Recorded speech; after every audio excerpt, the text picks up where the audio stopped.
And as soon as we get our cue from the director. Hello and welcome to a very special episode of the Black Cat Comics podcast, brought to you by Black Cat Comics in Rockin' Milpitas. We're here every week giving you the what for and the what not in the world of comics. I'm Mark. And Chris will be along, I assume, in just a minute.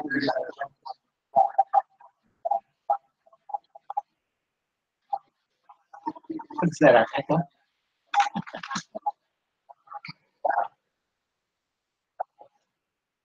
And there we are.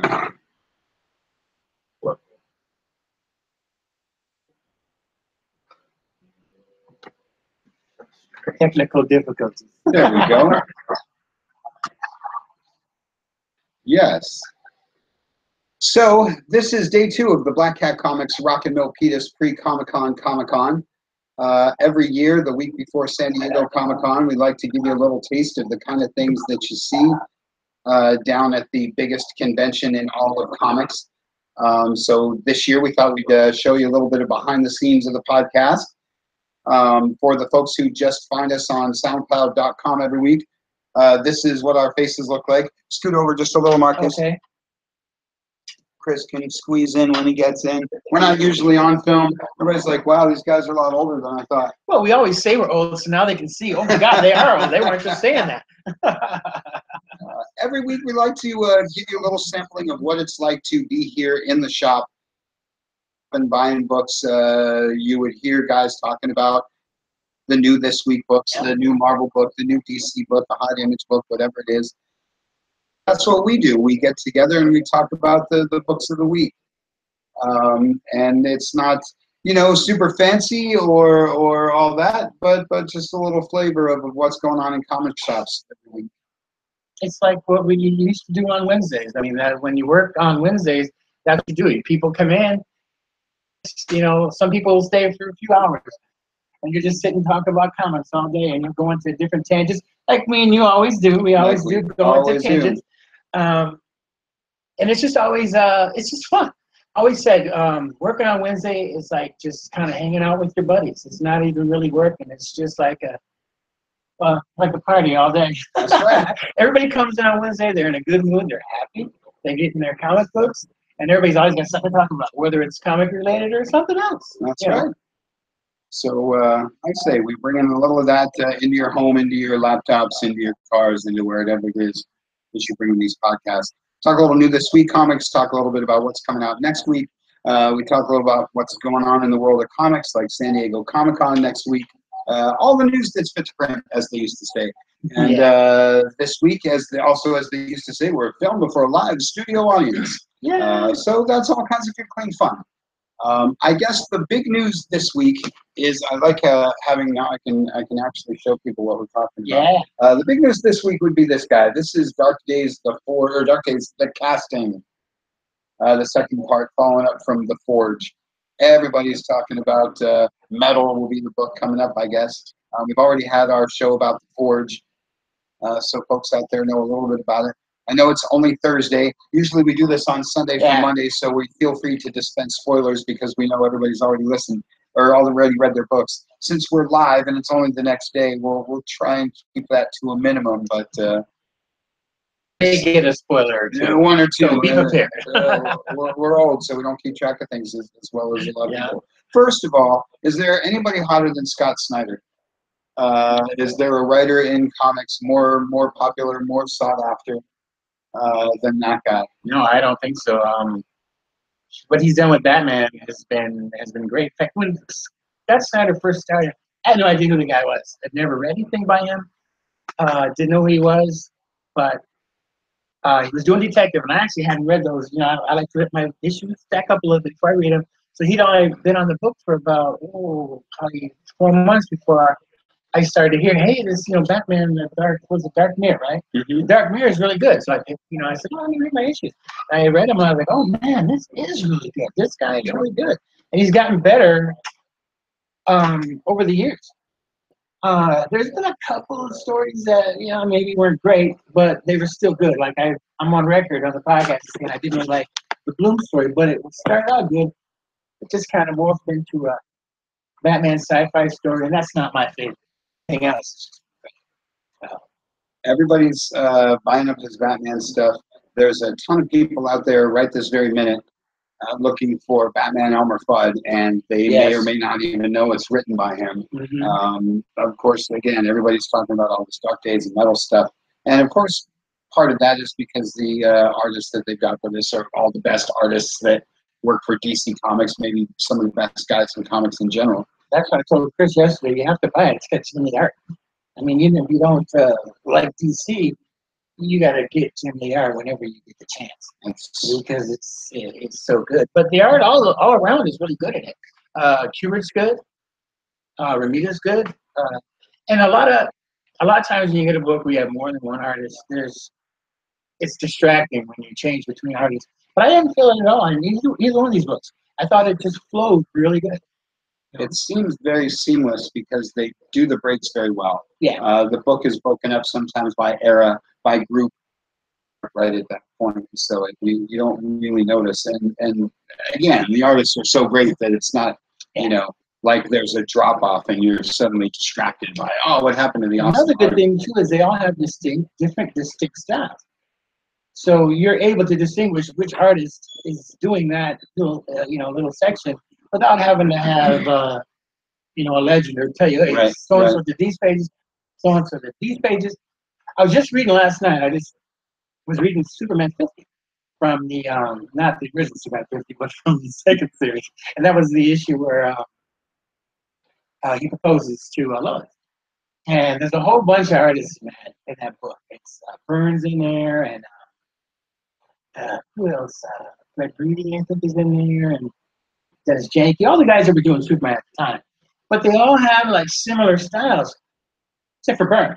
And so you couldn't tell who was doing what, except for Byrne and then Ordway. I can always say Ordway because I know what his stuff was like. But otherwise, I was like, who's doing this? But at the end of the book, they told you who it was. But it was a little distracting from a story that I'm like, who did this page? Who did this? And at all in this, I'm like, oh yeah, that's Ramita.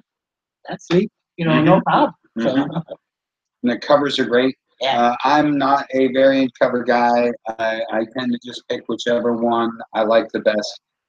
But this book definitely challenges that. I had to get the cool foily cover. Yeah. I had to get this cool John Romita cover because, John Romita. yes, that's and it's cool Joker cover and the whole thing. So they get you with that. Then the story's really solid. One thing I'll say that isn't a spoiler. I have heard from different people, new readers and folks just coming in with Rebirth, that they get it and they like it and they're interested in where it's going. And that's hugely important because it's so full of things for guys like us. It's chock full of all the history of the DC universe. And a lot of times the new readers get too mired in that and then they don't care anymore. Right. Or they lose interest in how this is all going to connect. But again, I've heard from a lot of people, oh, this was really cool. And they're asking all the right questions, who is this guy? Oh, what's up with that? And that tells me that DC's doing their job. That it's the kind of event people like, as opposed to the kind of event that confuses people and turns people off. I'm interested to see where it's going to go because there's a lot of things in this story that sort of tell you that Snyder's been planning this all along. There's some things that happen, and you're like, oh, okay, that's why so-and-so is here. That's why this is going on, or that's why that happened, a year ago. You're like, oh, I had no idea. And he's good at that. He's done that. He did that in his Batman and the New 52 Right. He did a lot of those things where he just sort of kept, like the Joker. When the Joker was that doctor, that got me because I'm pretty good at picking up certain things, but that one went right over my head. I was like, oh, that's the Joker? He's been hanging around for like a year. Yeah. I had no idea. Right out. So he's pretty good at that. And that's always fun. The readers always like things. As we've said a million times, when you go back and read Winter Soldier, Captain America, you see that it's there on the pages the whole time. You just didn't quite put it all together. John's run of Green Lantern was like that. Things kind of kept coming back around. And it all just feeds a bigger story and a better story. Yeah, Jeff Johns is the king. But I think Snyder has a good grasp of it, too. He's really good at doing things like that. I'm already worried about it getting away from them. I'm already worried about this book being too big and doing too much. But so far, I'm along for the ride. Well, the thing is, though, we don't know what it's going to do. That's the thing about this. Is this the big event? Is this the big event? We really don't know. And even after reading the book, it's just it doesn't tell you what's going to happen. It gives you an inkling of what's going to happen, but you don't have any more. Honestly, you really don't have much more information than you did after reading the first issue. But there was a lot of cool things in this issue that they talked about, and like I said, that they tied things into the past. So it's definitely worth reading. And I think the medal is going to be. I think it's going to be a little bit bigger than we thought. Because originally I said that I didn't even know it was going to be a multiverse story. I thought it was just going to be the new Batman summer crossover. Had no idea that it was going to be a multiverse story.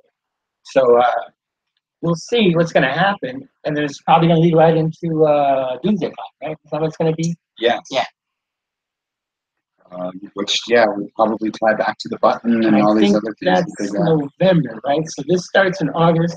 It should end right before then, right? November, probably.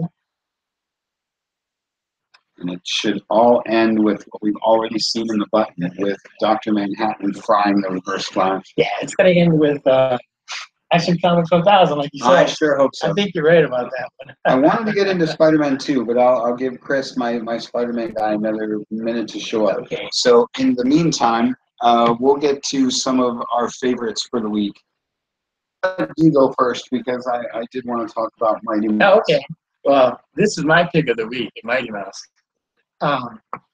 We talked about this in a little while ago on one of the podcasts, that you need light books in between all these heavy things. Like I read the castings, and then I read Mighty Mouse right after that, and it was like a palate thing. And it was really good. I'm laughing, and my wife's like, "What are you laughing at?" I said, "I'm reading Mighty Mouse." She's like, "Oh, that's nice." But it was, it was out and out funny. I mean, it was like a cartoon, and we said before, the first issue ended on a cliffhanger of Mighty Mouse coming out of TV, and the kid seeing him, and then this one just starts with both of them going on two different panels, and then it just hijinks ensue, just like we said. So it's really good. I think I'm gonna enjoy it. And this one kind of ends on a little bit of a cliffhanger too. Things that are happening in the cartoon universe, and so he's got to try to find a way back, and he's trying to figure out how he got there. Good story so far. I really enjoyed it. It's my pick of the week. I think it's the best comic ever. It's fantastic. The first issue was a whole lot of fun. First of all, cover to cover. I'm not necessarily a variant guy. They did like 5 covers to #1, and boy, was it hard to choose. Alex Ross, Neil Adams. Yeah. It wasn't hard for me to choose. Well, right. Then you get inside, and the interior art is awesome, and it's classic Mighty Mouse. And like you say, it's like watching the cartoon in a comic, which is always fun with the all ages stuff. And then it's like so many things that they're doing these days from the different publishers. And one thing I'm always talking about with the all ages books is that it's in every way classic but updated. It gives you everything that makes the old stuff great, but presented in a way that's new, fresh, exciting for kids, for new readers, for whatever happens. Guys go, hey, that's Mighty Mouse, and the new readers can like this for the same reasons that we like the old stuff. They're going to be doing Underdog and all these other characters. But the good thing they did with this is it's a good story, but it's still a card. It still has that feel of a Mighty Mouse cartoon, which I thought was what DC did well with the Looney Tunes. All of those still felt to me like a cartoon. Even the Elmer Fudd one, even though it's kind of dark and could have been a Sin City story maybe, but it still was like a cartoon. So I enjoyed it. So if they do that, you capture, you say the lightheartedness of a cartoon, but the seriousness of like the modern day comics. Sure. And I say in the YouTube video every week, I like to go through the all ages books for a number of reasons. I'm a big advocate of all ages books for 1,000 reasons, but mostly because to get the regular readers to buy an all ages book. Again, there's 1,000 reasons. I want to get, if you have parents, if you got somebody, a kid in your life, all these different things, turn them on to comics. Yeah, that's great. But I like to point out to the regular current comic readers that these books have quality content, that they're as enjoyable to read as all the other books that you read. And like you say, it's a cool palate cleanser from the end of the world kind of stuff. The Marvel the Guardians of the Galaxy one that came out this week, I see Thanos on the cover of there. That's a fun book. If you like Guardians of the Galaxy, it's as fun as it. Obviously, it's a faster read, but the art quality is good in all ages books, and they really put together good stories. All the different publishers have solid all ages titles, and so like I say, I like to pitch whichever ones are cool that week to give guys the opportunity to know that they're out there. And they had all ages books have gotten better. Like since let's say just from the two guys that had the store. Well, the selections we had back then to what we have now, I mean, look, it's a big section of all ages comics, and there's a lot of good stuff up there. There's a couple of books that I get every month, like Scooby-Doo Team Up. That's one of my favorite. That's one of my favorite books. I get Mighty Mouse, and you always pick up something when you see it over there that's good.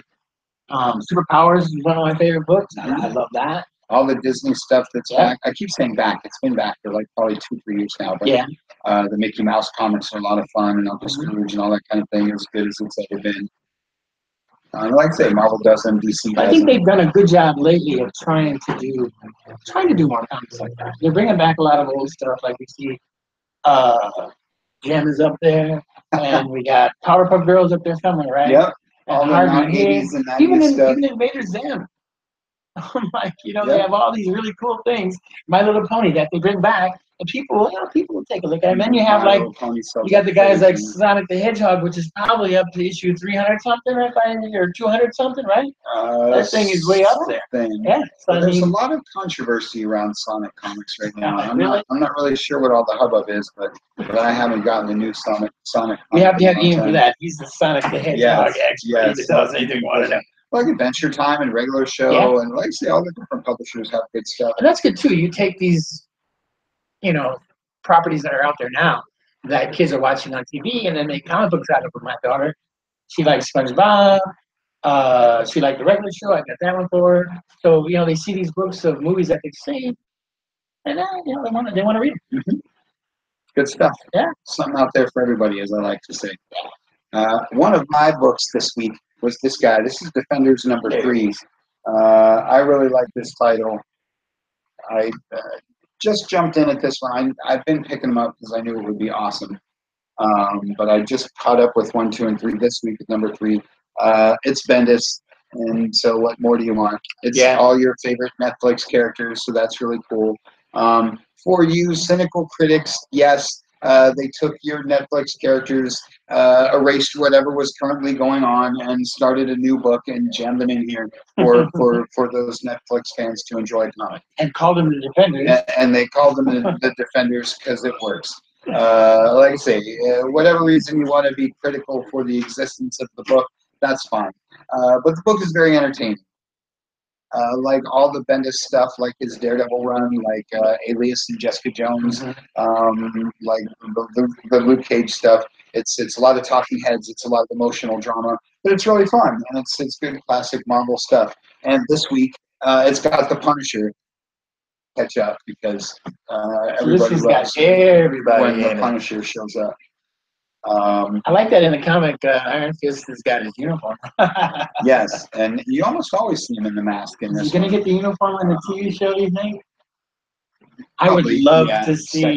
I would love to see him in the classic Iron Fist uniform. The little slippers. Awesome. Yeah, they'll probably give him real shoes. But it's a fun book. He really knows the characters, and so they have their individual personalities that all the readers have become familiar with over all these years. That's true. He, I don't know, he created Jessica Jones, but yeah, he did. He did. So he created her, and look what he did with Luke Cage over the time that when he was doing. Was it New Avengers? Yeah, New Avengers. The time he brought him in, we hadn't seen Luke Cage in 20 years until he came back. And when he did, it was that horrible Cage. Remember? I didn't like it. I'm sure there's a lot of people out there. It's Corbin. I do like Corbin, but I just didn't really like the story. I didn't like the idea of, that was too much street level for me. It can get there. Luke Cage can definitely get there.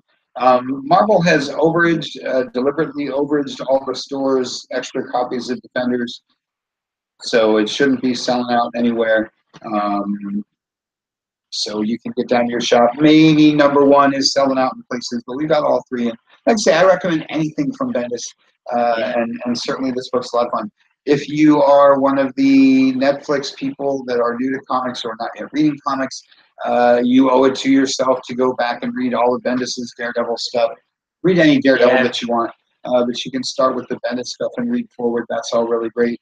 Then go on to his Alias and Jessica Jones stuff, his New Avengers stuff. Like I say, he's a great access point to comics, because if you just read things from Brian Michael Bendis, that's 2/3 of the Marvel Universe for the last 10 If you years. come to the swap meet, I have a few issues of Alias in my boxes that are fairly cheap. We'll get to the swap meet a little later in the wrap up. Yeah. So give us another book. What do you got next? What else did I guess we could talk about that. The Planet of the Apes Green Lantern was the final issue, and I pretty much reviewed every issue as it's gone along. And this one was a good ending to the story. But as I was just telling Mark before we did the podcast, it doesn't really end. It's like one of those, this is what happens at the end of this story. And they show some pretty obvious things that tell you there's going to be another story after that. I don't want to give away any spoilers, but there's some big things that happen, and then you're like, and then you find out, that maybe it did, maybe it didn't, but they don't tell you. But there's definitely going to be another one. And I think I was going to ask you, did I see Planet of the Apes use a superhero? Or something like that? Yes. Oh no, it was I don't know what it was. It was Batman 66 Legion. superhero. Yes, that's. And I was going to ask you about that because I hadn't heard about that. That's next week. Yeah. Which I'm glad you mentioned that, because that will back up my next rant. As I just had my all ages rant. It's my company crossover rant. They've been teaming up, different things they've been doing. Green Lantern, Star Trek, which was awesome. Yeah. This Planet of the Apes Green Lantern has been awesome. They did Wonder Woman 77 and Bionic Woman, which was great. Oh yeah, I haven't finished reading it, but I loved that. The idea was fantastic. I mentioned those because those are the company crossover ones. Mm-hmm. I get to the other ones, like the one you mentioned. They've been doing these Batman 66 things with like Green Hornet and Wonder Woman 77. I think Batman 66, Wonder Woman 77 was the greatest idea of all time. The Looney Tunes DC crossovers they just did. You mentioned Scooby-Doo Team Up, which has been awesome. It's just a really, really fun time for mashups, both company-wide and inter-company, as they say. And of course, you can get me with anything Planet of the Apes. I love anything. Yes, that's true. War of the Planet of the Apes, or War for the Planet of the Apes #1 was another one this week. The good thing about what they've done with Planet of the Apes is that in the crossovers that I've read, they have all the characters that you expect to see. They're in the books, and they're like in this. They're all within character. They're the way that you see them in the movies. They don't change it for the comic book to make them different. Right. Like in this one, what's his name? Ursa, the big gorilla. He's just like he is in the movie, man. There's no difference at all. The only good human is a dead human. So I mean, it's like, so they do a really good job of staying true, to the property, I guess you'd say. Yeah. And that's important in these things, which is one of my other rants that doesn't necessarily apply this week, but the great job they do, like Dynamite does, and the different licensed property things. To wrap it all around, when we were kids, all ages books were stupid. Even for the kid, I remember being a little kid, those things insulting my intelligence because the words were really big and there was like 2 panels on every page, and that was really sad. And the other thing was licensed property stuff. Comic adaptation stuff was always terrible. They never looked like the characters from the show or the movie. Though they dressed different, they'd be different races. And you'd be like, what? That's not Captain Kirk. But these days, it's totally the opposite, where all ages books are really smart and fun. And the licensed property stuff and the crossover stuff really, really fits. That's why people like Red Sonja and Warlord of Mars and the Planet of the Apes stuff that Boom's been doing. I've loved all that. We were talking about Bendis' Daredevil. I said, read any Daredevil. read all of the Boom Planet of the Apes stuff. If you don't even know or care anything about Planet of the Apes, the book reads just fine by itself. It's excellent science fiction, and much like this series, and like we're saying, if you love the movies like I do, the books hint at all these different things, like say the characters and different points in the timeline that you know of and are aware of. They do a great job with all that. That's what I liked about this one. They just they said things that if you'd seen the movies, you knew these things, and so they catered to the people that have seen the movies, but then they just good stories too. So you don't have to see the movies to know anything that's going on. They've done a good job of explaining who the characters are and and what they are. And they just did a really good job at it. Even like I think when they did the first issue, maybe talked about how they said the Guardian said that I'm going to send you to a planet that's stuck in a time loop. And that's exactly what they talk about through the story. It is stuck in a time loop. It's humans, apes, and then humans again, and it continues to go around. Mm-hmm. So that's why I think this one is like a little bit of a cliffhanger. We're going to see where it's going to go from there. I'm interested to see the next series. So what's the next series going to be? It's going to be Planet of the Apes, obviously, but who's going to be the team up on this one? The apes coming to Oa. It's going to be Earth is taking over Oa. Well, I'll tell you what I can't tell you what I think because it will give away the ending. So I'll tell you next week. There you go. Once people had a chance to read it. That's issue 6 of 6. We've got all 6. I haven't put together the Black Cat pack yet, but I'll get around to it the next batch. It would be being able to get all 6 issues and sit down and read them would be worth it. It's a good story. It reads pretty fast. You could probably knock it out in a night, maybe 2 nights. But it's just enjoyable. The art's good, story's good. So as I always say, art's good, story's good. What more do you want? What more do you want?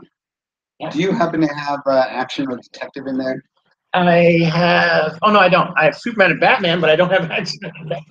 You're going last week on me. I only mention it because I love when the way that the schedules work now. We get Action Detective and Wonder Woman in the same week. Yeah. So I've taken to calling that Legacy Week in my video.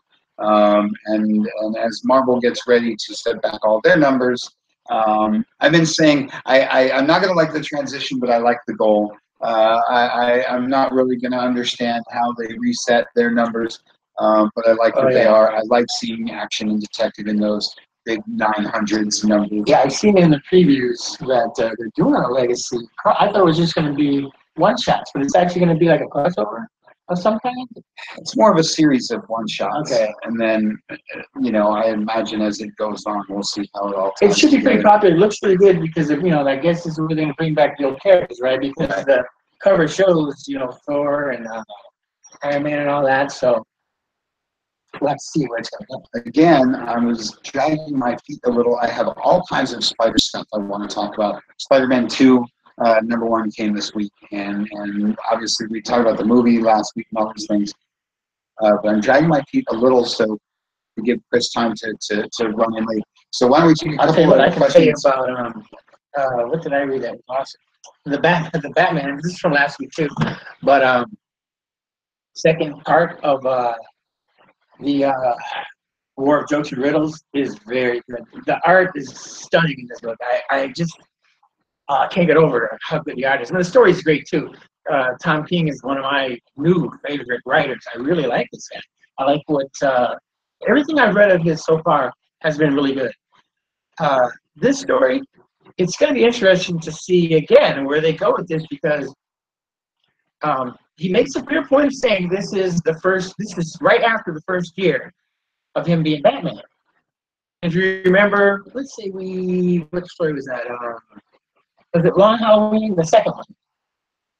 Dark Victory? Dark Victory. Isn't that the one where all the costume villains sort of started to appear? Or was it the first one? Regardless, whichever one it was. This one is right after that. Because all the costume villains are there. You're kind of new.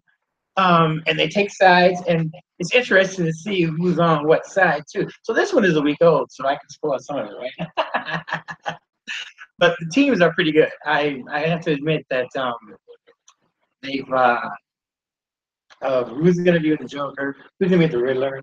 which is interesting to me because if I was in Gotham City and there was a war between the Joker and the Riddler, I'm going to stay as far away from the Joker as I can get. That's because he has the knack of killing his henchmen. I mean, that's like in the first 3 pages of every Joker story, doesn't he kill off one henchman? Oh, sure. Basically. There's always somebody always gets So I'm like, I'm killed. staying away from that guy. I'm going to side with the Riddler, who's a psychopath too, but at least he's not killing his henchmen every other minute. They made that clear way back in Secret Six. Was that what that book was? Where they were all on they got sent to the planet. Salvation Run. Salvation Yes, Run. yes. And there was like Luthor's people and Joker's people, and Joker had no people because he's nuts and nobody wanted to be on his side. Let's reach out to the World Wide Web and grab some questions from our adoring public. Yeah. So this question is from Chris on YouTube. What are some non-DC Marvel comics that are must-reads? That's always fun. Mighty Mouse that we just talked about would be one of them. The question, in case you didn't hear it, was what are some non-Marvel DC reads? I've got the list for this week. I always like to stay current. War for the Planet of the Apes is one you mentioned because I always like to talk about stuff like that. Oh, I'm glad you mentioned that because Animosity is a book that I wanted to mention. You had mentioned that too. Yes, from Aftershock Comics. Animosity is a book I discovered. One of the best things about being a comic fan that is also a retailer is that you get turned on to things that you would never know about. We go through long lists of stuff. We do all the ordering. We go through hundreds and hundreds of books. And we can't read everything and we can't know about everything, even though we do our very best. So one of my favorite things is when my phone rings 50 times for a book I've never heard of. It doesn't happen very often, but every once in a while, all of a sudden, like on one random Thursday, everybody and their mother says, "Do you have animosity? Do you have animosity? Do you have animosity?" And the 17th person that asks me that, what is that? And they say, "Oh, it's from Aftershock Comics," which, no offense, guys, is my second question. Who is that? And again, I go through the previews. I look at every single listing every single month. I'm very, very thorough. That's my job. But again, no store orders everything or knows about everything. So we tracked down the only copy I could get a hold of until the trade came out. Okay, so what is Animosity? Animosity is about the animals all becoming sentient one day. One day the light goes off and all animals are intelligent. And of course, that's a very bad day for humans. Yeah. Because animals realize what we do to them. And hijinks ensue, as we say. One thing that I was going to touch on with the Planet of the Apes thing, I love all the genre fusion that's going on right now. And Animosity is a, what's that? Yes, I love, and Serena's a great point, is that it's the horror mix. I love that we get superhero horror books, we get sci-fi horror books, like Black Science is one of my favorite things. Animosity, I think, is a good example of something that's kind of sci-fi horror. Sabrina is the Chilling Adventures of Sabrina, and Afterlife of Archie is a great, like, I love my Archies fused with Walking Dead. And so thank you who asked that question, because one thing I like to point out, and this isn't a diss on anybody, in my video every week, I talk about the Image books. I talk about the Dark Horse books. I love talking about Dark Horse books. Image and Dark Horse to me are a little more mainstream, and so I like to throw out, a Boom book, a Dynamite book, the Oni book, something like that. But again, even at that, to me, that's the third tier. That's, my store is very mainstream, very Marvel DC. But we have the Oni and the IDW and Boom and all those guys. But there's a whole other world of publishers out there and a whole other multiverse of comics out there with guys like Aftershock and there's another A one that I'm not thinking of right now. Anywho, there's tons of publishers and tons of other comics out there that are worth checking out and worth reading, but they just don't have the print run or the shelf space to get the attention they deserve. And so again, when I hear about these things 17 times, then I feel I'm somewhat obligated to track down that book, carry that book, and give it a little bit of attention. So that Animosity and this week both issues. We got the latest issue, Animosity, and then the second issue of Animosity: The Rise, which, to be honest, I don't know much about. I assume it's kind of a prequel to the main book. But as I go down my list really quick, that's a really good independent. I'm glad I just remembered it was a B book. Cal Exit is the other really odd from Black Mask. They do a book called Black that got a lot of attention because it's very controversial.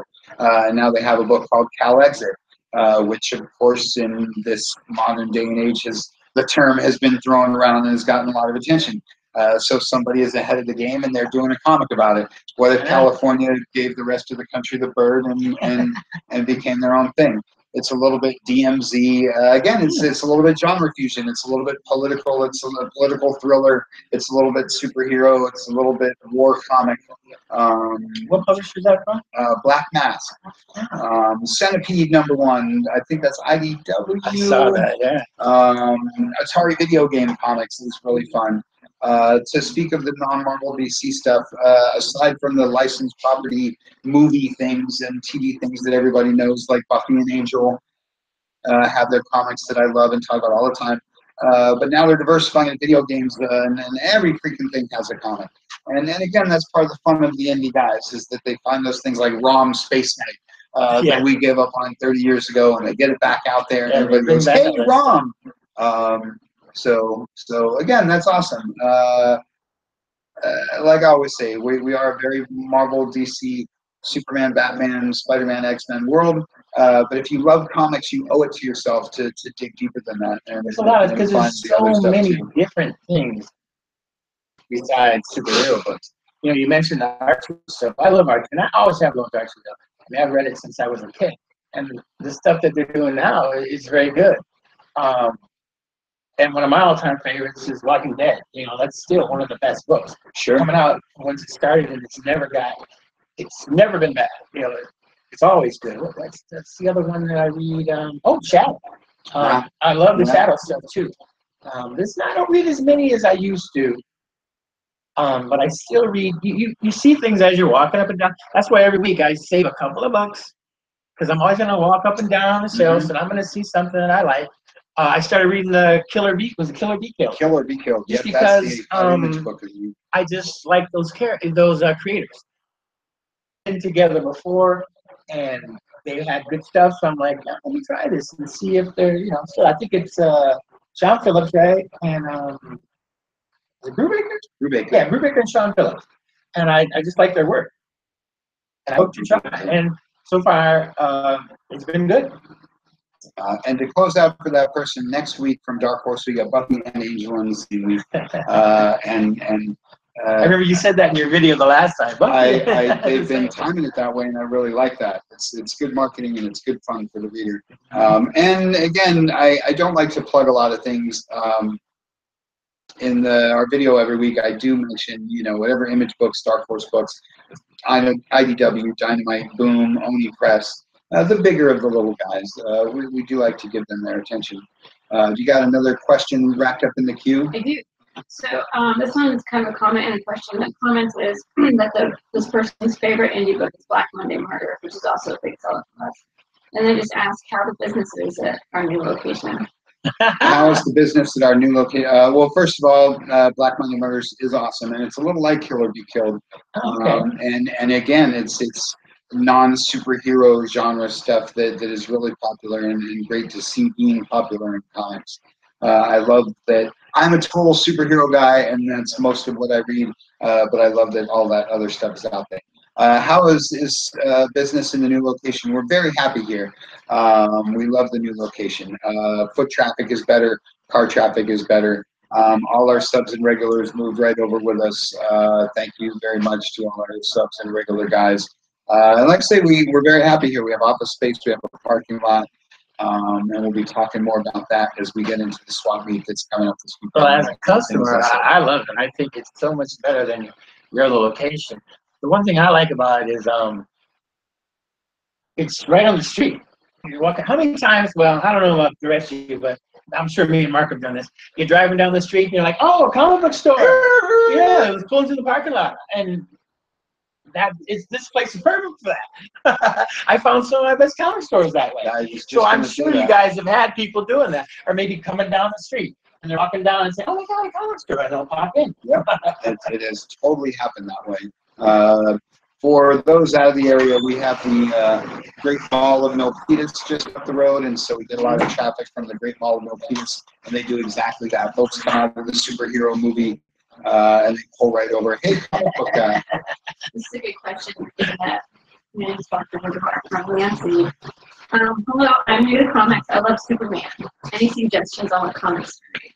And that could take the whole rest of the Yes, it could. Yeah. But I'm glad you said asked that, Nancy, because okay, she asked. I'm new to comics. I love Superman. How do I get into Superman comics? What do I do? I'll give you two quick. We'll give you, like you said, the hour-and-a-half version. The first version is, if you're local, come on by on Saturday because we're doing a Getting Into Comics panel. We have 3 panels on Saturday as part of our pre-Comic-Con, Comic-Con.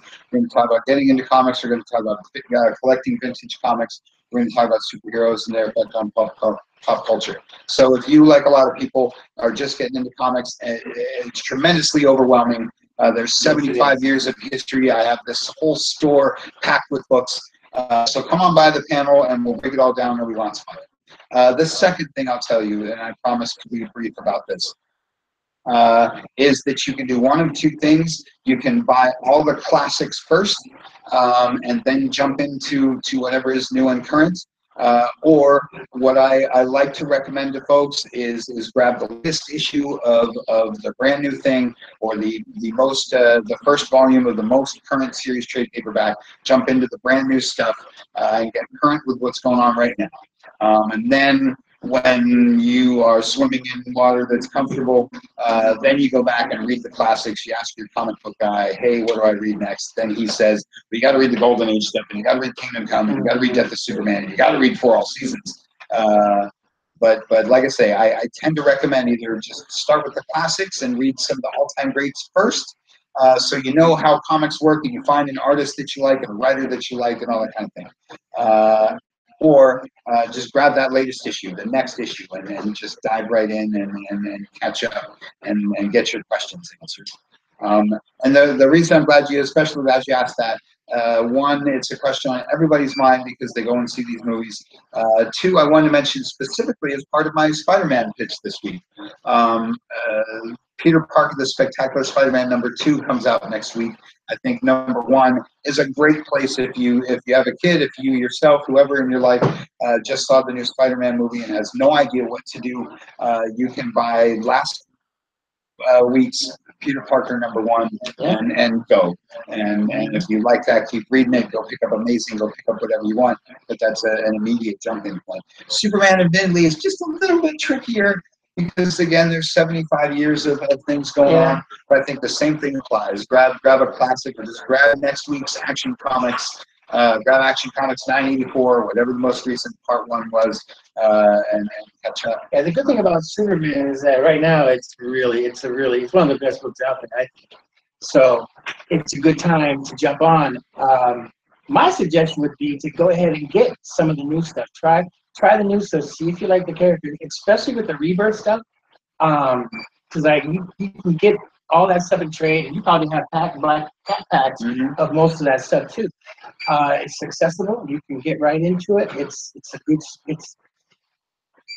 good story about Superman, but it also has family type things in it because he's got a wife and he's got a child, and there's things going on like that. My other suggestion would be go back to a couple of the original stuff from like the 70s, because I think that Superman in the 70s was at his best. The 60s was really good too. I mean, the 60s Superman was king back in the 60s, but the 70s was really good, and the art was good, and the stories were good. And the thing about Kent was good, right? The thing about that too is that most of them are one-shot stories. You can just pick up one comic, you can read it, you're going to get the full story. And now my other suggestion would be go back, get Man of Steel by John Byrne, and you'll have one of the best Superman stories ever written. It's 6 issues of basically how he started. And ties into today's Superman, and it also ties into yesterday's Superman. So it's in the middle. What is it? 86, right? It was 1986, and then he starts the Superman title again with issue number 1.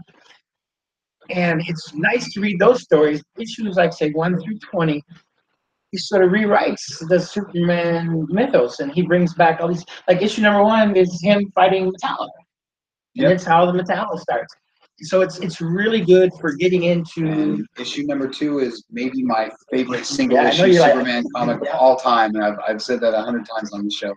So I'm glad you said that actually. With Superman specifically, Man of Steel Volume 1 is probably the very best book you can get into Superman with. Yes, sir. Can I recommend All-Star Superman as well? Yes, that's another great very good story too. And watch the video and read the book.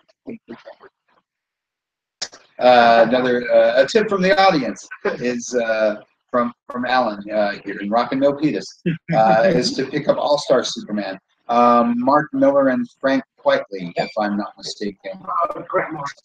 Oh, Grant Morrison, that's right, yeah. Even better. And the thing about that story too is it's a really good Grant Morrison story. Where sometimes Grant Morrison has a tendency of going way out there. And but this story is it's just like you said, it's a very good Superman story.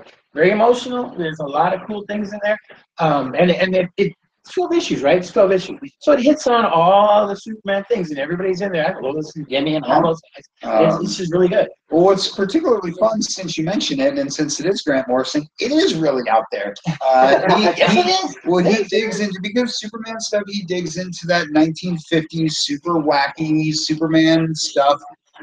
And turns it into a taut drama. And that's kind of part of the genius of the book, that there's little things, you know, that were cute and funny back in the day that with this little twist become. And he even brings in characters that I know I first read in the 60s.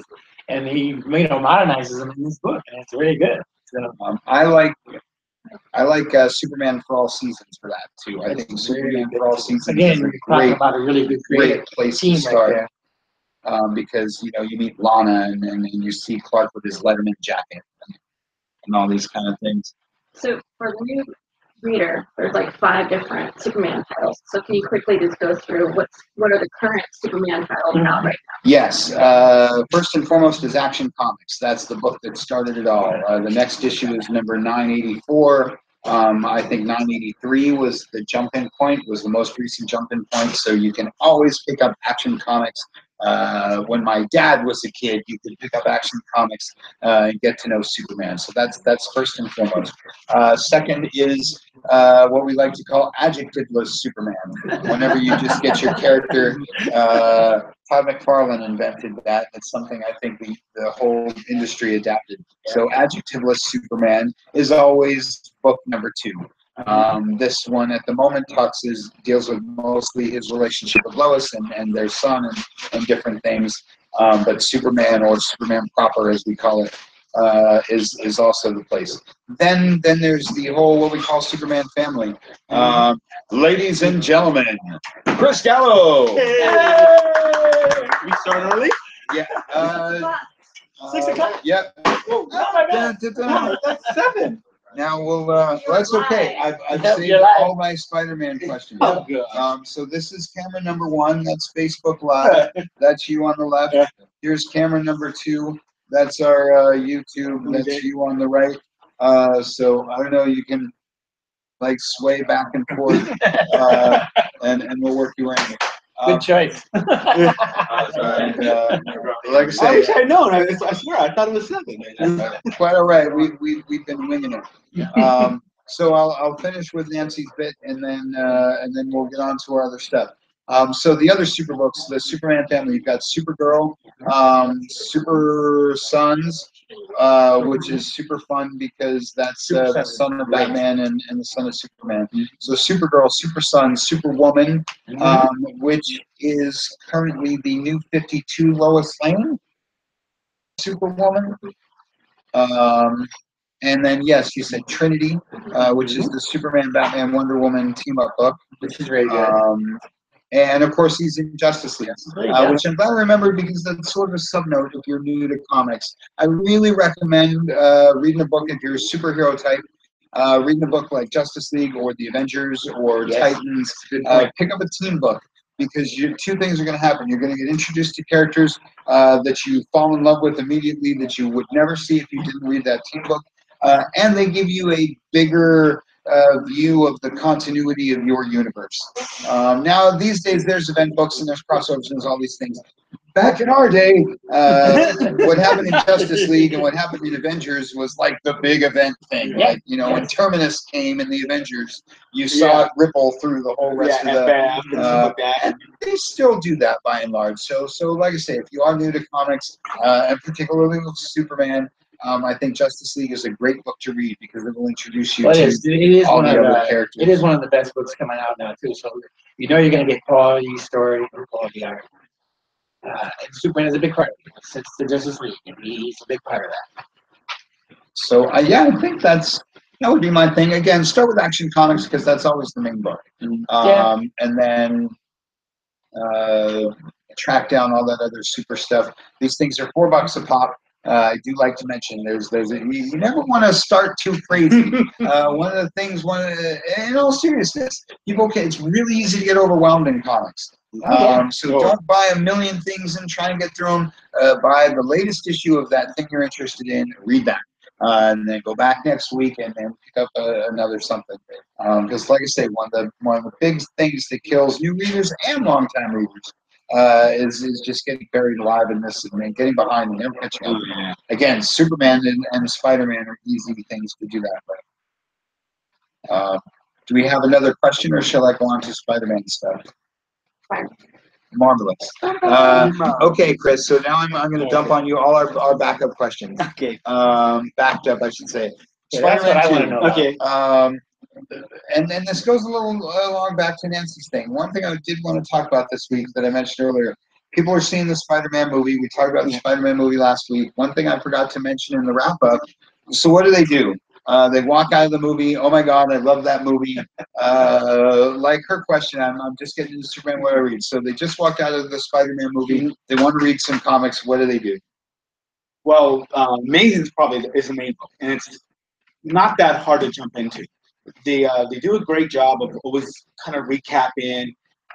There's a lot of things that are in the movie that have this new Spider-Man, like a lot of the gadgets, which was never a part of Spider-Man before. But now with the movie, you got Tony Stark saying, "Oh, here, have the Spider Tracer, have the Spider Bot, have these special webs."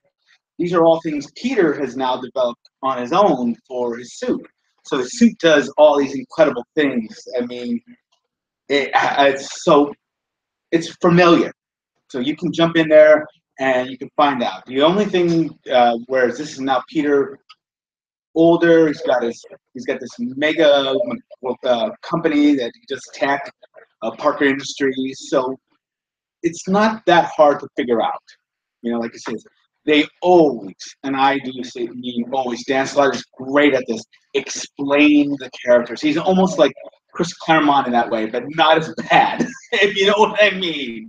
He doesn't say, like, oh, the best he's always, ever been, like every time, talking about Wolverine, it's Spider-Man. So he gives you a good recap. You kind of figure out who the characters are. Even when he doesn't explain it, it's not that hard to follow along.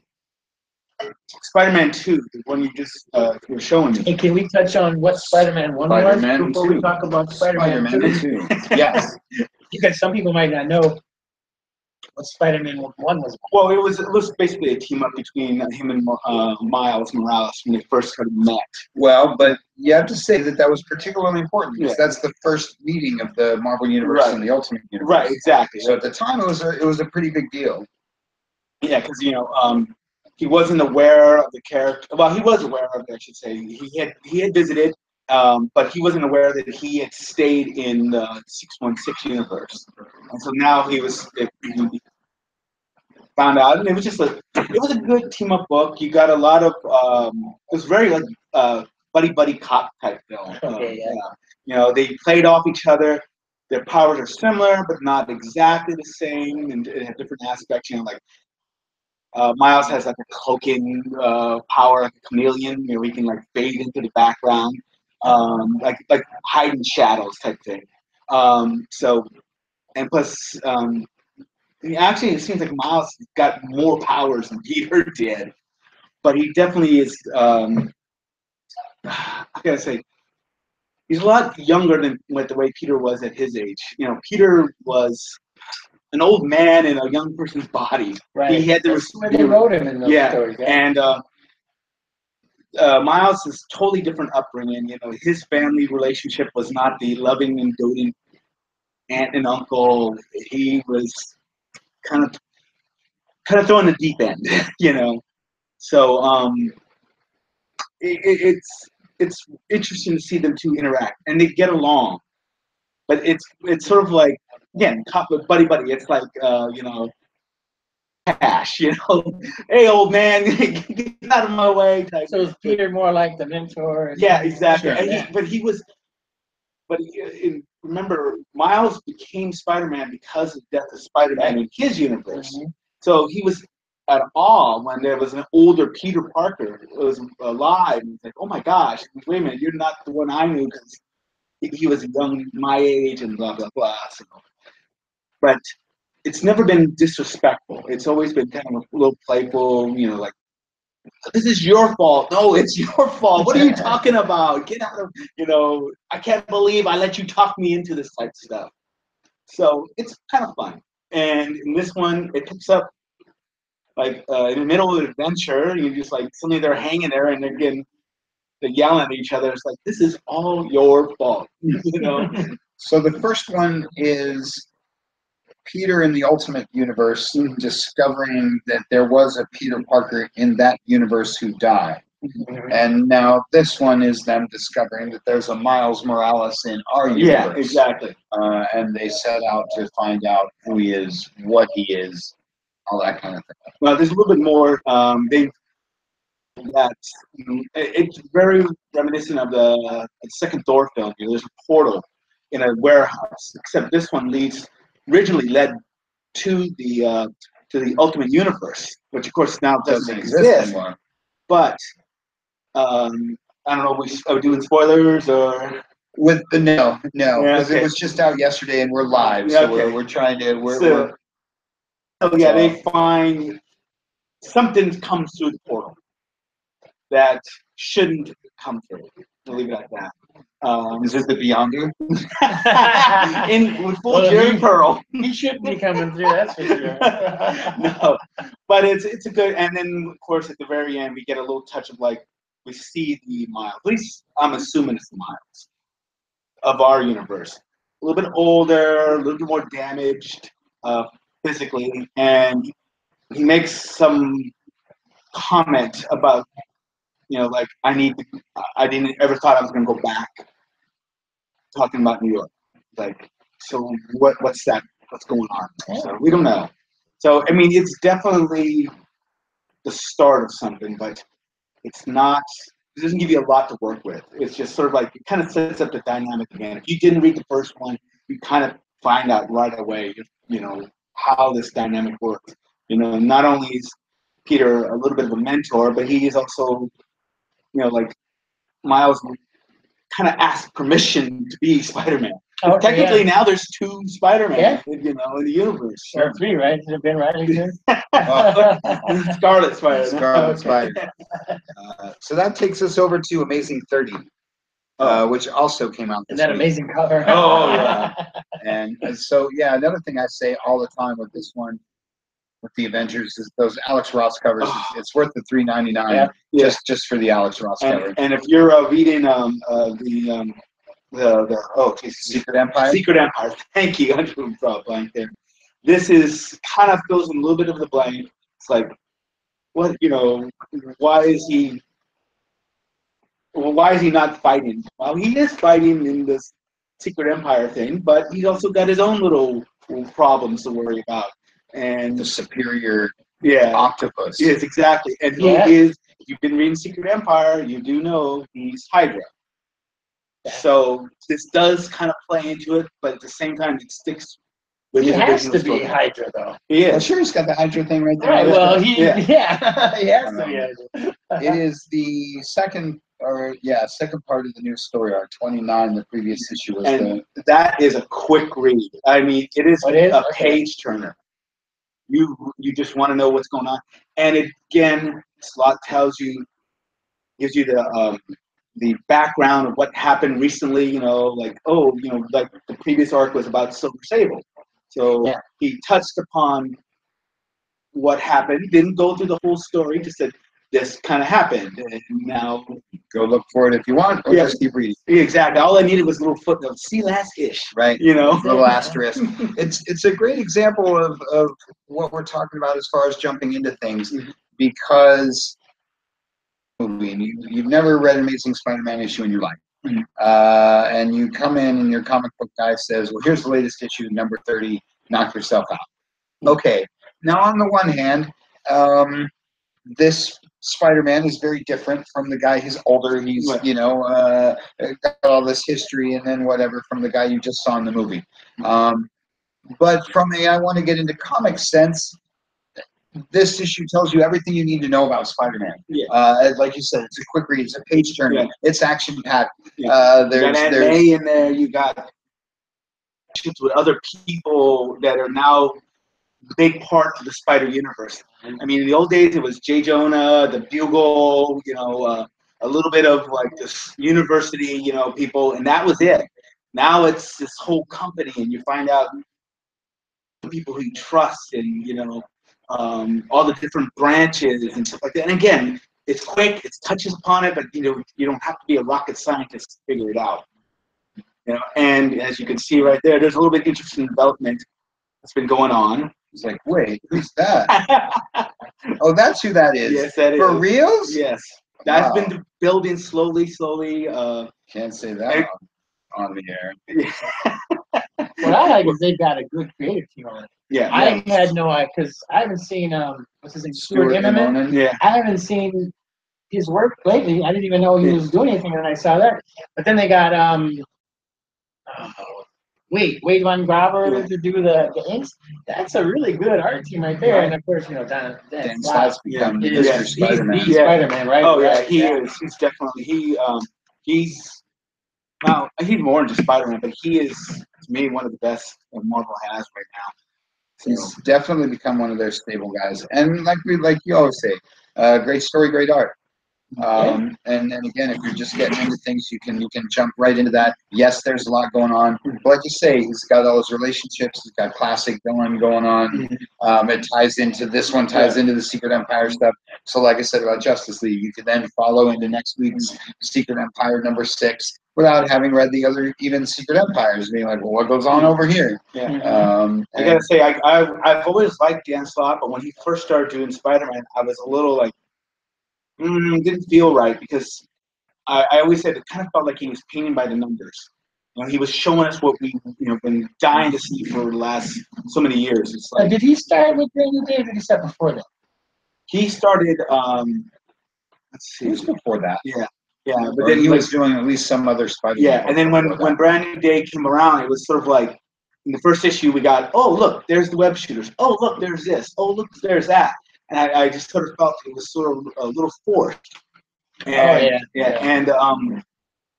and it's just, plus, I mean, I gotta admit, there was some bias on my part, because I didn't like, I didn't like the way they took it, getting rid of the marriage. You didn't like Brand New Day. Yeah, exactly. And but I always thought of that, because they had the rotating teams, that he was that team was the best. Yeah.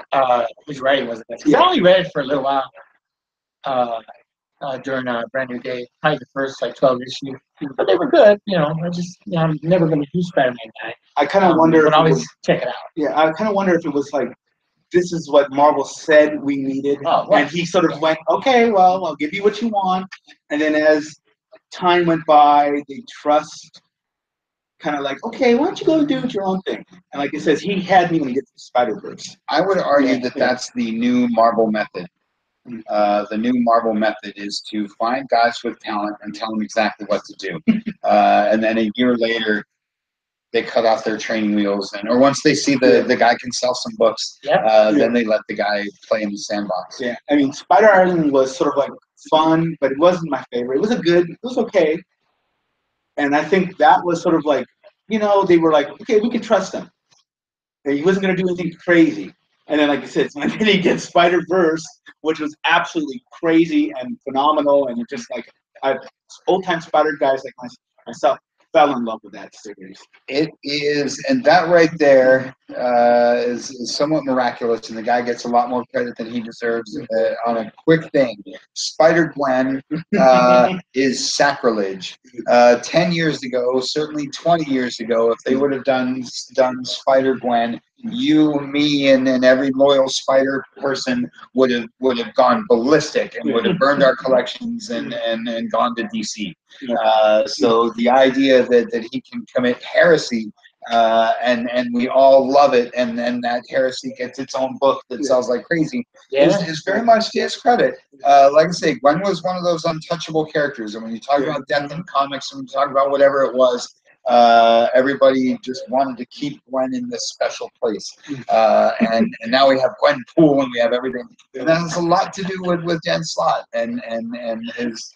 I don't know, his ability to flesh out characters and do fun Spider-Verse things. We didn't know we wanted it till we got it. Yeah. And it's a lot like Bucky. It's a lot like Brubaker bringing back Bucky. Yeah. Nobody wanted to see it.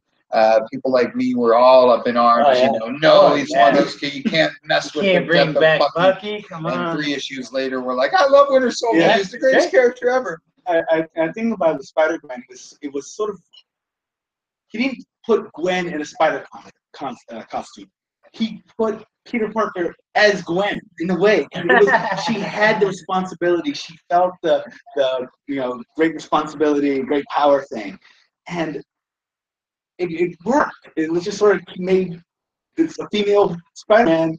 We called it Gwen. Did you ever read, was it Spider-Girl when it came out? Was it, Yeah. Was it the early 2000s? Tom DeFalco. Yeah, Tom DeFalco. I've got every issue that of stuff every was series. Really popular. Yeah. Everybody loved Spider-Girl, and when I heard about Spider-Gwen, that was what I thought at first. I was like, that's a good idea because popular, and you got Gwen, you might as well do something. So because I remember when I first heard, I was like, what are you talking about? Gwen, Spider-Man? Well, they did sort of the same thing. They made Mayday a female Peter Parker. I mean, she was so much like Peter. Yeah. The only difference was she was popular versus Peter the Science Man. She was the jock. She'd go out there and she was doing on the basketball team, and she was the star of the team. Whereas Peter was the star of the mathletes. The most. So, but they gave her the responsibility that Peter had. And that's always been the key to the character. Yeah. You feel for that character because he's like you were saying last time in the podcast. He loses the date because he's got to go stop Doc Ock. Like, oh, Green Girl, I can't do this because threatening. Doc Ock's threatening Jay Jonah, the person I hate the most. And I gotta save him, and turn down the date with the hot chick, But that man needs her pills. Exactly. But that's all great stuff. He's again, kind of like we were saying even about Mighty Mouse. It's been a bit of a theme. I love that he gives the classic guys what they want, but he's building on new things. He's building forward. So again, the new readers can just jump right in and go, and the old guys can keep on reading, and it feels like it's progressing. That's what you have to do now with books, is because there's so many guys that have been reading books for 50 years like me, and there's so many people who just picked up some books last week. So you have to satisfy both of them. Mm-hmm. You have to be able to keep those old guys there, and you have to have some modern things to get the new people. But in my opinion, it shouldn't be that hard because what we loved about the character should be, like it's universal. It really has. Yeah, that's why the movie works. Yeah, exactly. Superman. You're a favorite guy, right? Really, what makes him? He's the Boy Scout. He's the guy we all wish we could be. We want to be able to save the day and save the kitten in the tree. We seek ourselves as good guys. Superman is that guy. So change the stories a little bit. Okay, it's not always going to fight Lex Luthor, but keep the characters the same. Mhm. It's like we were saying about soap operas. It's a soap opera. The characters never change. That's why we come back to this. Generations, the next big thing happening. It's something we talk about all the time, and I'm not being cynical or making fun. They always eventually come back to those origins. They always eventually come back to the root stories. The things go Did I see away. the Fantastic Four in there at all? No, they're conspicuously absent. They're gonna But, come back. Please. but they're doing a great. You see all new Wolverine and classic Wolverine. You see, young Nova and old Nova, and original Captain Marvel and Miss Marvel. Or I should say original Captain Marvel, Miss Marvel, and new Miss Marvel. Because what you're saying is true. They just have to kind of keep it moving forward. But the classic stuff is always As great. soon as I saw, the ad for that, I was intrigued. I mean, the first one I saw was the two Thors together, Yeah. and I'm like, ooh, that's kind of cool. I want to see, I want to read that. Yeah. And then I saw, they got Iron Man together, and they're all gonna, so it's like, that's probably, I would assume that's what they've been building for all this time. That they've changed all their characters, brought in new ones, and then they're gonna, bring them back. I always thought that, as far as like Captain America is going to come back because these guys have their movies and you want to get the original guy back into the costume at some point in time. Yeah. I definitely thought they were going to try to do that before the Infinity War came out. They wanted to get the regular guys back in the uniform. But these other characters are so popular, they just can't get rid of them. Sure. So they need to mesh them together. And it can work because it worked when they did that back in the 2000s when GSA did that. They had the older characters and then the new legacy characters. The best books coming out. People enjoyed that. Yeah. And I could see this being the same thing. Well, a perfect example is Spider-Man. I mean, there's two Spider-Man floating around. How are sales on both? Solid. I'll go with solid. Yeah. Amazing Spider-Man is always a good seller. To his credit, Slott has kept it going. One of the old things in retailing has always been, as Amazing Spider-Man goes, so goes the industry. It has sold better. I think that's true with all of comics. But it's Amazing is very strong. Miles' book for me sells about half what Amazing sells, but that's still a very strong number by comparison to, and all of the other Spider books sell at that same number. Right.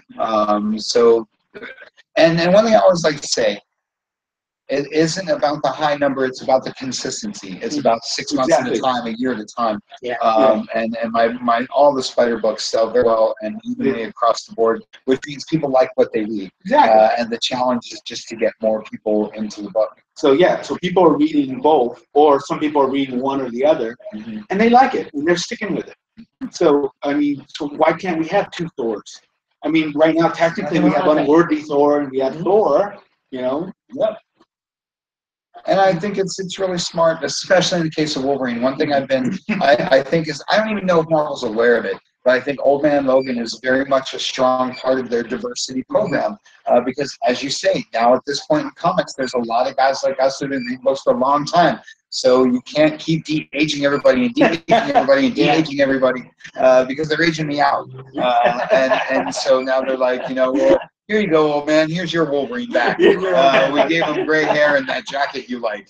Oh, cool. It's like me as a superhero. And like you say, so there's totally room for, and Thor is totally the same way. Here you go, old man. Here's your classic Thor guy fighting Loki. Okay, great. Here you go, new reader. Here's your cool young lady Thor. All right, great. I love the names for Odin's son. Awesome. When I first time I saw it, I went, I kind of like that better than Thor. That's kind of cool. Better than Unworthy. I like everybody calling him Unworthy. I'm like, come on, man. That's one of my favorite guys. Stop calling him that. Do we have any questions building up? Yeah, last two. How long have each of you been reading comics? 1. And 2, what are your top 3 favorite books of all time? Ooh, wow, that's okay. So we'll start. We'll go oldest to youngest. No. Okay. Well, I started in 1966, so that makes 51 years. I've told this story before. My dad used to take me to the we used to go to the newsstand to get newspapers for my grandmother. And he would get the newspapers. I'd rumble over to the comic section, and he'd buy me comics. I just learned how to read. And in my dad's mind, this is great. He wants to read something. He just learned how to read. I get him comics.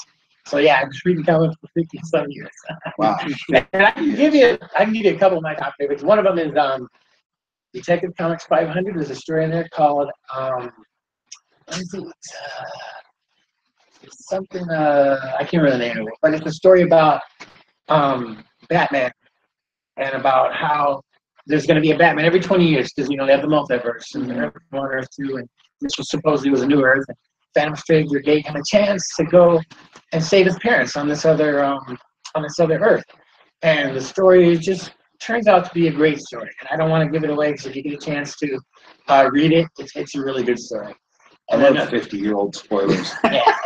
And then another one is, of course, again, it's a Batman again, but this one is probably my all-time favorite comic. We were talking about this. I said Batman 232 was always my favorite comic, first appearance of Ra's al Ghul. But over the years, I realized my actual favorite comic is Batman 244, which is the art of him and Ra's al Ghul, and it's the shirtless cover of him and Ra's al Ghul having that sword battle in the desert, and that's probably my all-time favorite comic. And It must be a lot of people's all-time favorite comic because that cover has been redrawn by every Batman artist ever. Yeah. Draws that shirtless Batman sword I have fighting. thousands of other comics, but if I want to get a modern one, and one of my favorite, I can't do that. That's the Batman one too. The problem is a lot of these change, from your mood swings, like Sure. next week something else will strike you. But one that always sticks out for me is the Sinestro Corps War special. Yes. Because it was great art. It was the first part of the Sinestro Corps, was one of my all-time favorite stories. But you open up I'll give you the spoiler on this. You open up the last page, and it's Cyborg Superman, Anti-Monitor, Superboy Prime, Yeah. It's and all the somebody most else. badass And you're guys. looking at it, it's in DCU. Sinestro, and you're looking at it going, how are they going to win this battle? Yeah. Well, it's this huge lineup. It's a 2-page lineup of all the worst villains in the DCU. Yeah. And not only is it those guys, they all have a Sinestro ring. And so they've found this way to make everybody even worse. And that was that's a great pick for modern book. Yeah. Chris? Okay. Mine's The year you started reading 77. Nice. I think I've told this story before. We were moving here to San Jose from Fairfield, and it was one of those things. We were sitting around the house, and, moving trucks is taking everything, and we were sitting waiting for my dad, who decided to have one last round with the fellas at the watering hole. So Mom was just pacing back and forth.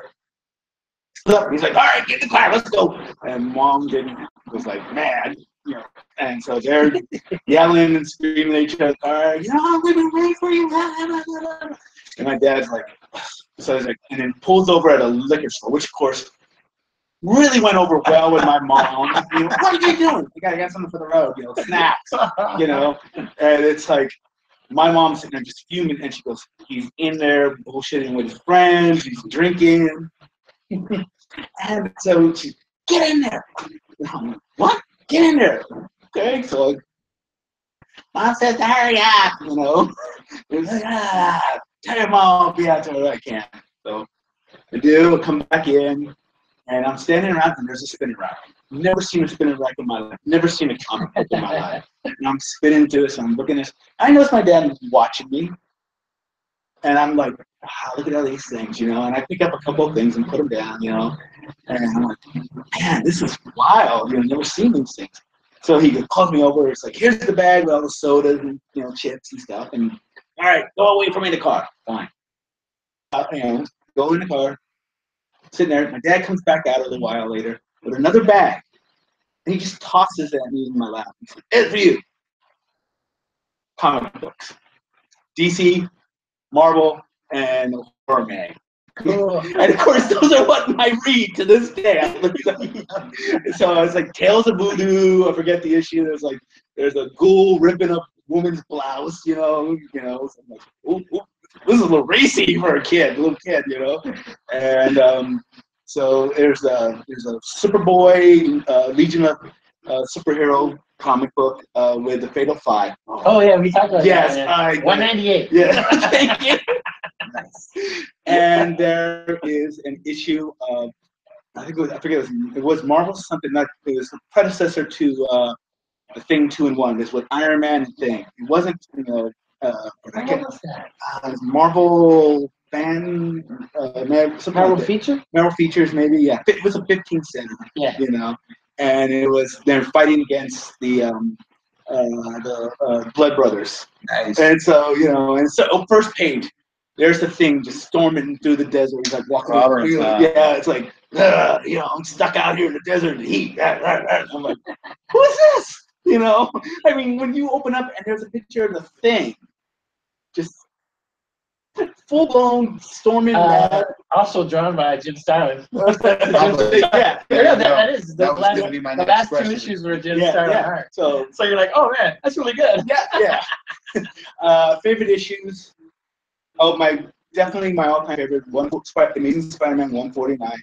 Even if I live, I die. Again, I mentioned this before. It's the end of the Clone Saga, where he fights his own clone, and I must have read that thing, you know, 2-3 dozen times, trying to figure out which clone was it, or was it the clone or Peter? You know, because I was like, okay, wait, he's leaping here, and it's like turn the panels, another page. No, I can't figure out if he's in the chimney. Yeah, exactly. And so I love that. It's just a beautiful art, you know, a great story. Do I want to say Gil Kane? I would say maybe. I'm thinking. And let's see what else. Again, these kind of change as my mood swings. Yeah. But I do so much love Golden Age. That little 2-part mini from DC. That's Starman guy, James Robinson. Yeah, that's great story. It is. And for this, and then right now, the only one that comes to mind is Death of Jean. That's 137. That Yeah, broke my heart. Yeah. You know, we're all comic guys. We all fall in love with these female characters because they're just like so perfect. You know, and it's like Jean dies. It's like that was a huge event. Yeah. For us, it was a huge event. People don't really realize it now because it's so many years later, but at the time, that was a huge event. That was all anybody talked about. Yeah, and you know, we had been desensitized because everybody came back. You know, nobody died. Back then, comics characters didn't die, and so they hadn't all come back Bucky, Gwen, you know, they died. That's about it. The Doom Patrol died, and they stayed dead. And villains Gwen never Stacy died, and she stayed dead. Yeah. And that was a big thing because the death of Gwen Stacy just predates me. So that was something I always saw in flashback and with the asterisk panel. But I read, you know, I was there for the death of Jean Grey, and again, it really played into the idea that you knew it wasn't going to happen because that didn't happen in comics, and then you turn the page and bam, and it did happen. It did happen. Death of Gwen, I remember because I was buying comics at the grocery store, and it was always hit or miss that you could find an issue, and I ended up picking up the one where the Goblin died first. The page, and there's Gwen dead. I was like, oh, that was a total shocker. It was like, what? You're like, oh, I gotta get this issue. Yeah, exactly. I got on my bike and started going from 7-Eleven to 7-Eleven trying to find it, you know. Awesome. I remember those days. Yeah, it's like, you know, where are you going? I gotta go to the store. I got to buy number 140. Yeah, no, I didn't say that because my mom would have thought I was crazy and locked me in my room. Yeah. You know, so, but I still remember that. But like I said, Jean was a little bit different because I had been following X-Men when they were just the original X-Men, and then I went through the entire, you know, all new X-Men, you know, giant-sized X-Men, and about Jean was, you know, it's I guess the way they portrayed it in the movie, you know, like how Wolverine fell in love with her because she was the kind soul. You felt that, and when she died, it was in that. And then it was a relationship between her and Cyclops. You really felt that love. Yeah, you saw how ruined Scott got. Yeah. That was a great book. It's a great book. All right, what about you? I always have a hard time. Thanks, Ben. Okay. Well, and what's that? When did you start reading? Yeah. Well, that's my hesitation.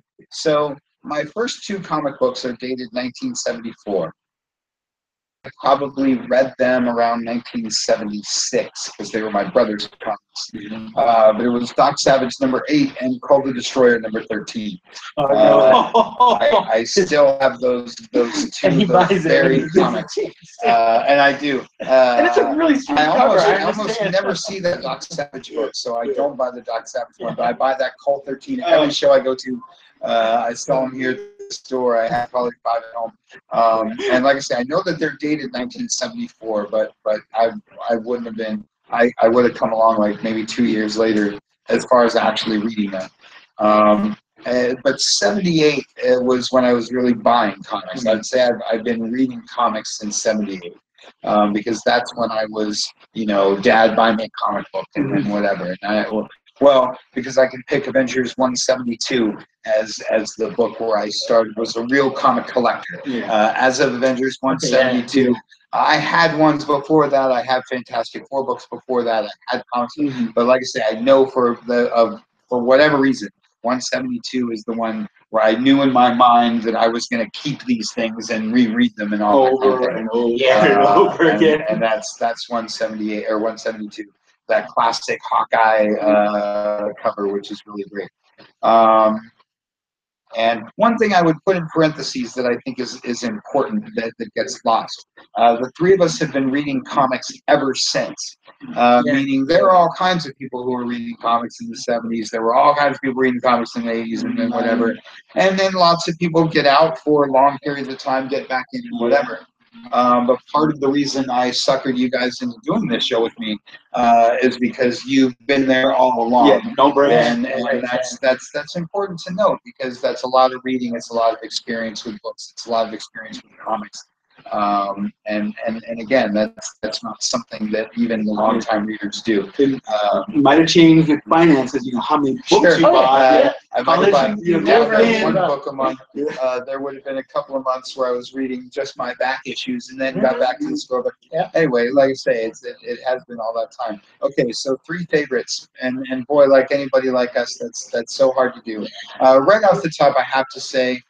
Fantastic Four #236, the 20th anniversary issue of Fantastic Four, is one of my all-time favorite books.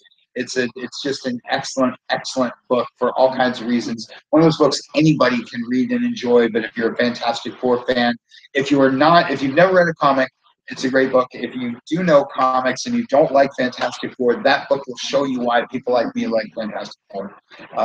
And it will show you why people like me love John Byrne, because it's just an excellent book. Though I don't have one, I will say, I do have one. Marvel Tales #137, reprints Amazing Fantasy 15. I don't have Amazing Fantasy 15, but I do have Marvel Tales 137. And again, I like to point out, Marvel started reprinting consecutively all the original issues of Amazing Spider-Man. I just happened to stumble on 137 where they reprint Amazing 15. And then in issue 138, they reprint Amazing #1, and then they do it on through. So at whatever cover price was in 1980, I was buying all of those original Spider-Man books and loved them. Yes. Like I can't even tell you. And I personally feel that Amazing Fantasy 15 is the best single issue comic maybe ever made. It's all in there. It's drama. It's sci-fi. It's horror. It's teen angst. It's everything anybody wants in a story. It's got everything. It's got murder. It's got romance. It's got everything anybody could possibly want in a story. It's got pro wrestling. It's got every damn thing anybody could possibly want in a story. Is an Amazing Fantasy 15. It's got handmade sweet cakes. What more could you possibly want? And if I'll pick a third one, and like you, I'll try and go with a modern one. I do really like House of M, but as a thing, maybe was it Secret Invasion #1, Avengers Disassembled. Anyway, there's the one where they're doing the big plot. and the guy's talking to the villain, and you don't know who the villain is, and he says, "Last question: masks or no masks?" And the mystery guy says, "Your choice." And you turn the page, and the guy pulls the mask down, and it's Electro's big wacky mask, and he says, "Masks it is." And because you didn't know who the mystery guy was, of course, and you didn't know who the other guy is. He's just some brunette. He's just some dude with brown hair who's obviously a villain, and so you have no real idea what's going on. And he pulls down the mask. He says, "Masks it is," and it's Electro. I think that's Avengers Disassembled. Yeah. It's there's a lot of things. To pick another one, Green Lantern #10 from the Jeff Johns run.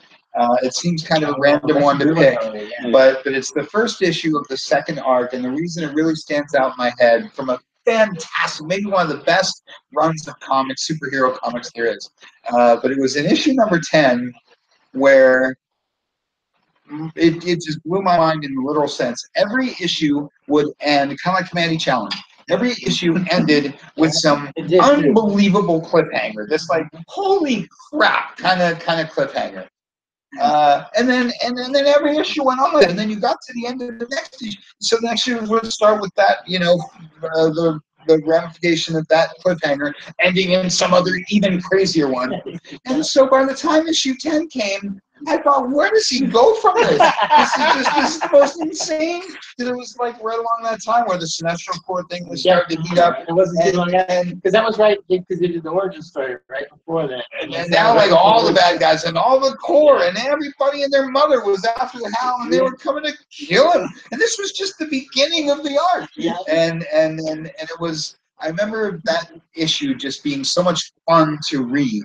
And again, there's a lot of great things that have been going on in comics, but that was a great example of what had got me into this in the first place. What I think hooks every real hardcore comic person is that getting that last page and going, oh man, and that feeling that you have to read that next comic. And like I say, that run of Green Lantern did that for me in a way that comics hasn't done in a long time. Yeah, I mean, when you read a good comic, it's like a good summer blockbuster movie. Yeah. It's like, oh, you want the next chapter right away. You want to read it. You get a summer blockbuster 12 times a year if you were lucky, for a title. So, like I said, there's times I go, oh my gosh, I love this, I love this, I love this. And then, of course, unfortunately, there's other times where it's a chore to read some of these stories. Yeah. And you're like, it's going to pay off in the long run. But man, I miss the days of the one and dones. Yeah. But like I say, you've been getting them more. I have to say, a lot of times they would finish the arc, and the next issue is the start of the next arc.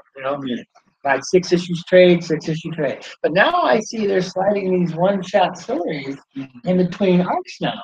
And a lot of those have been my favorite stories. Have been these little stories that are between arcs. There's a ton of great, we can always go on about our all-time favorite classics, and there's a million of them. Oh, yeah. But like I say, again, in the last 10 years, certainly if you open up to say the 15 years that we've had the store, because Hush comes to mind.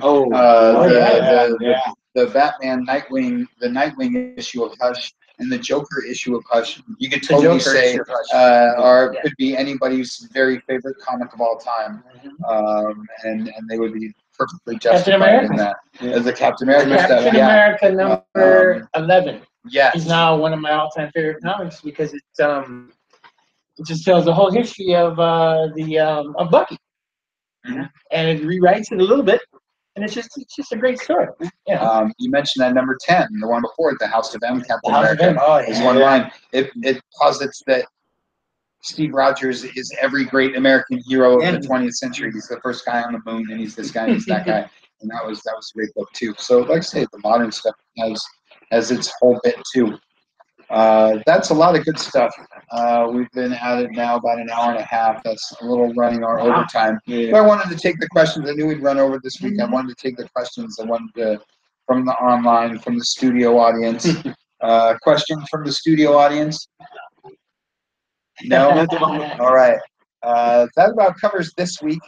Next week we'll get Secret Empire. We'll get the aforementioned Peter Parker Spectacular Spider-Man number 2, which was again another great jumping point, I think, for folks seeing the movie as we build our way toward metal. to everybody. We've got a few more days remaining on this Black Cat Comics Rockin' No Peeves pre-Comic-Con Comic-Con. Tomorrow is movie night at 7 o'clock. No, I'm not telling you what the movie is. It's always a kid-friendly affair. We'll have a couple of intro animated features, and then the movie. We'll have some popcorn. It'll be a lot of fun. Then that's Friday. Then Saturday we have the 3 panels that we talked about. We've got getting into comics. We've got collecting vintage comics. We've got superheroes and their effect on pop culture. Then Sunday is the fantastic swap meet. We will be setting up in the back parking lot. People will be bringing their wares to trade to sell for Black Cat bucks. The swap meet is always tons of fun. If you're in the area, I really encourage you to come on by. If you're guys like us and you have entirely too much stuff at home, bring it out and part ways with some of that stuff that you've already read. Make some room for new stuff. The Black Cat Comics Rockin' No Peeves pre-Comic-Con Comic-Con is in full effect. It's raging and it's fun. It's always fun. I mean, we've been doing it for a few years now, and it's always fun. Even my wife and daughter, I'm like, a month ago, my wife's like, "Are gonna be doing movie night?" I'm like, "Yeah." So I mean, everybody likes it. Yeah. And the swap meet is great. The swap meet is like, it's the black. I call it the Black Cat comic because it's just us guys in the back, and we're trading comics. If you have something you want to bring to trade, I guarantee you somebody will want it. Bring it. If you don't think somebody will want it, you'll be surprised when you get here. 2 people They'll want it, and they'll tell you a story about it. Yeah. They did it. That's really true. Yeah, the swap meet's fun. The panels will be a lot of fun. We've done those with artists and stuff. Oh yeah, and there's corresponding sales each day. So tomorrow, anything that's ever had a movie is 25% off, and which is at this point just about every darn thing they've made a movie out of pretty at much. this point. And then Saturday for the panels is the toy sale. So all the action figures, statues, pop figures, all that good stuff is on sale. Then Sunday for the day of the swap meet is the big back issue sale, where everything in the bin is 75% off. Which again is something I like to throw out there for the newbies and to the longtime readers. Dive in on those back issue sales. Take advantage of something like 75% off. Buy books you wouldn't normally read. Don't stock up on the Batmans that you would read anyway. That's always fun. But buy books you wouldn't normally read. Find the publishers and artists and writers that you wouldn't normally read. Read that stuff. Some of it you're not going to like it, but that's okay because you didn't pay much for it. Other stuff you're going to love, and you're going to tune yourself on to new writers and new artists and new books and new characters. You have good stuff in the bin because as I was going through there, a lot of great stuff in that bin. So come in Sunday, take advantage of that. It's fun. Then next Wednesday, we're off to the real deal, the San Diego Comic-Con. And we'll be posting videos and sending updates and all that from the show. So you can keep up with the Facebook page for all that good stuff. Next Wednesday through Sunday. Next Wednesday is my favorite day of the year. Is when the Overstreet guy comes out. Yes. Saturday when we do the vintage comics thing, come out to Collecting Vintage Comics and listen to this guy talk about the Overstreet. Awesome. So yeah, this week is our con. Next week is San Diego. When we get back from San Diego, we'll have lots of vintage books on the wall and cool con exclusives for everybody to look at and peruse and purchase. So all that fun stuff is going on. And so that about wraps us up. You can catch us every week. We do the podcast. You can find it every Monday at soundcloud.com. On Wednesday, you can find the new video on YouTube. You can find our newsletter posted on our Facebook page. All kinds of new stuff on the Facebook page and on the website every Wednesday. That's the cast, the YouTube video, the website, the newsletter. Am I forgetting anything? Well, covered it all. So that wraps up this very special live presentation of the Black Cat Comics podcast. So from Rockin' No Peeves, I'm Mark. Marcus. And Chris. Thanks for watching. We'll see you next week. Yay!